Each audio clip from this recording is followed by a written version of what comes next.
আমার কাছে অনেক ছেলেরাই জানতে চায় যে ম্যাডাম লিঙ্গ কতটা ভেতরে ঢোকালে একজন মহিলা চরম তৃপ্তি পায় এবং স্যাটিসফাই হয়। তো দেখুন, এই নিয়ে কিন্তু অনেকেরই অনেক রকম ভুল ধারণা রয়েছে। তাই আজকের ভিডিওতে আমি আলোচনা করব যে মহিলারা লিঙ্গ কতটা ভেতরে নিতে পারে।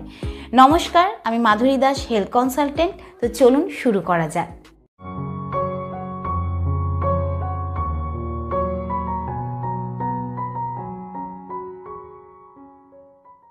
মহিলারা লিঙ্গ কতটা ভেতরে নিতে পারে সেটা জানার আগে কিন্তু তাদের প্রাইভেট পার্টসের ব্যাপারে জানাটা আপনার জন্য খুবই জরুরি। তো একটা ডায়াগ্রাম দিয়ে আমি আপনাকে বোঝানোর চেষ্টা করছি।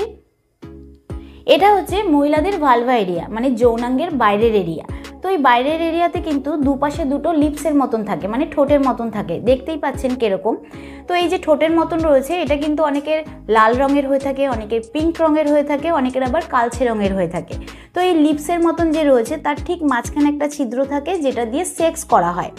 তার ঠিক ওপরে ছোট্ট একটা ছিদ্র থাকে যেটা দিয়ে প্রস্রাব করা হয়। তো প্রস্রাবের ছিদ্রর ওপরে কিন্তু একটা উঁচু মতন পাতলা মতন জিনিস থাকে যেটাকে ক্লিটোরিস বলা হয়।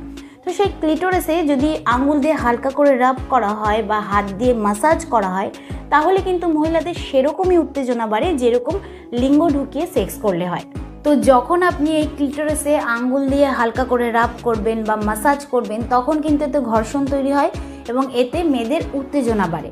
তো নর্মালি মহিলাদের যৌনাঙ্গের গভীরতা অনেকটাই হয়, কিন্তু একটা নির্দিষ্ট জায়গা রয়েছে, সেই জায়গাটুকু ছাড়া যতই আপনি ভেতরে ঢোকান না কেন, যতই আপনার বড় হোক না কেন, এতে কিন্তু মেয়েদের কোনো কিছু ফিল হয় না। কারণ বেশি ভেতরে সার্ভিক্স থাকে, ইউট্রেস থাকে, মানে বাচ্চার থলি থাকে। তো নর্মালি আমরা কি জানি? আমরা জানি যে যত বড় হবে, যত ভেতরে ঢুকবে তত মজা, তত আনন্দ। না, বেশি ভেতরে কিন্তু কোনো আনন্দ নেই, কোনো মজা নেই। এতে কিন্তু উল্টে মহিলাদের জন্য সেক্স পেনফুল হয়ে থাকে। আর ভ্যাজাইনার সামনের ভেতরের দিকে যে 2 থেকে 2.5 ইঞ্চি জায়গাটা রয়েছে সেই জায়গাটায় কিন্তু ব্লাড ফ্লো অনেক বেশি হয় এবং সেই জায়গাটা খুবই সেন্সিটিভ হয়। কারণ ক্লিটোরিসের যে সেন্সিটিভ নার্ভগুলো রয়েছে সেই নার্ভগুলো কিন্তু এই 2 থেকে 2.5 ইঞ্চি জায়গাটায় টাচ করে থাকে। তো সেই জন্য কিন্তু এখানে যত ভালোভাবে লিঙ্গের ঘর্ষণ হবে ততই কিন্তু মেয়েরা স্যাটিসফাই হবে, মেয়েদের উত্তেজনা বাড়বে। কিন্তু যাদের ধারণা যে লিঙ্গ বড় হলেই মেয়েদেরকে স্যাটিসফাই করা যায়, তাদের এটা জেনে রাখা দরকার যে লিঙ্গের সাইজে কিন্তু কোনো প্লেজার থাকে না, কোনো মজা থাকে না। আর এই যে 2 থেকে 2.5 ইঞ্চি জায়গাটা রয়েছে সেই জায়গাটায় যদি আপনি আঙ্গুল দিয়ে খুব ভালোভাবে ঘর্ষণ করেন বা লিঙ্গ দিয়ে ঘর্ষণ করেন বা টয় দিয়ে ঘর্ষণ করেন, আবার অনেক মহিলাদের জিভ দিয়ে ঘর্ষণ করা পছন্দ, সেটা যদি করেন তাহলে কিন্তু মহিলাদের উত্তেজনা অনেক বেশি বাড়ে। কিন্তু যদি এখন জিজ্ঞেস করেন যে মহিলাদের যৌনাঙ্গের ডেপথ কতটা, মানে গভীরতা কতটা, তাহলে বলবো যে হতে পারে সেই গভীরতা অনেকটাই, কিন্তু সেটা কিন্তু আপনার জন্য ইম্পর্টেন্ট না। সেটা কিন্তু গর্ভের মধ্যে যে বাচ্চা রয়েছে তার জন্য ইম্পর্টেন্ট, পিরিয়ডের জন্য ইম্পর্টেন্ট, ডিসচার্জের জন্য ইম্পর্টেন্ট।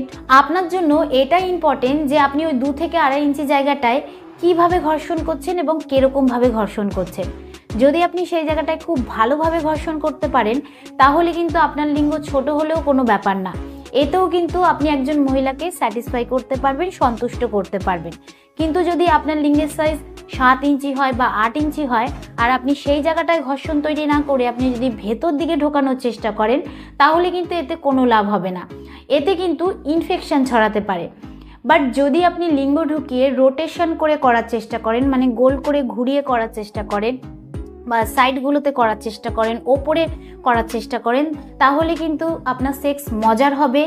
কিন্তু যদি আপনি ভাবেন যে আপনার লিঙ্গ ছোট, অন্যের লিঙ্গ বড়, আপনি আপনার পার্টনারকে স্যাটিসফাই করতে পারবেন না, বা যদি কোনো মেয়ে বলে যে আমার 7 ইঞ্চি পছন্দ, 8 ইঞ্চি পছন্দ, আমি বড়তেই স্যাটিসফাই হই, তাহলে কিন্তু এটা ভুল কথা। তো আপনার লিঙ্গ যদি অ্যাভারেজ সাইজের হয় তাহলে কিন্তু চিন্তা করার কোনো কারণ নেই। অ্যাভারেজ সাইজের যদি কথা বলি তাহলে একজন ছেলের লিঙ্গ দাঁড়ানোর পর 4 থেকে যদি 6 ইঞ্চি হয় তাহলে সেটা নর্মাল, আর এটা একদমই সঠিক সাইজ। আমি আবারও বলবো যে লিঙ্গ 7 ইঞ্চি বা 8 ইঞ্চির হলেই যে সেটা সব থেকে বেস্ট আর সেই যে মেয়েদেরকে স্যাটিসফাই করতে পারবে এরকম কিন্তু নয়। আর বড় লিঙ্গ হলেও কিন্তু সহবাসের সময় সেটা পেনফুল হতে পারে। তো আমি আশা করব যে এই ভিডিওর দ্বারা আপনি উপকৃত হবেন। ভিডিওটা কিরকম লাগলো অবশ্যই কমেন্টে জানাবেন। আজকের মতন এতটুকুই, আবার দেখা হবে পরবর্তী ভিডিও নিয়ে। নমস্কার।